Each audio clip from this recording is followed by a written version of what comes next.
Hello guys, wala po akong gano'ng customer ngayon kaya ang gagawin ko po ay handle ng lagare. Ayan po, ginlagyan ko na po ng guhit. Lagyan ko na po siya ng pattern.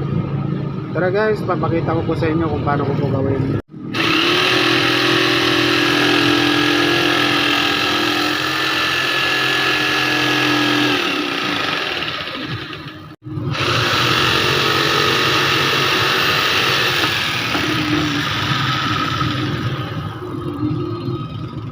Medyo manipis lang siya guys, kaya kailangan ko po siyang lagyan po siya ng ganito para medyo kumapal. Ganyan po guys. Didikit ko na lang po siya ng rugby tapos re-rematsihan.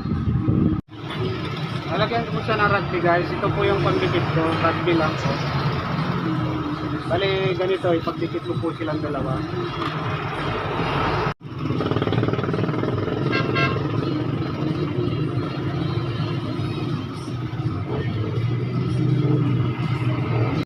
So yun na yung rugby guys, kaya kailangan ko na silang ipagdikit silang dalawa.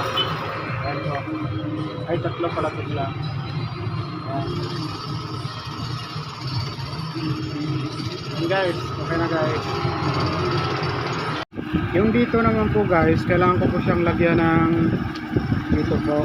Ayan, parang ganito po. Bandang dito banda sa hawakan.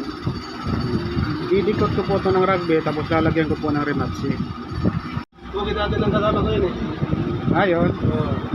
Tingnan lang ako pinali ko ha. Kung lagi ng kasama ko eh.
Tapos ko na pong ginawa. Ayan, napakaganda na po.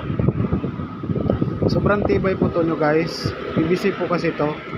Nung hindi ko pa po to ginawa, bali ganito po siya ang forma niya. Oh. Tapos ngayon ganyan na po. Ayan, napakaganda po guys. Pang lifetime na to guys. Sobrang tibay kasi PVC. Kahit na malaglag, hindi siya basta-basta nababasag. Ayan, napakaganda guys.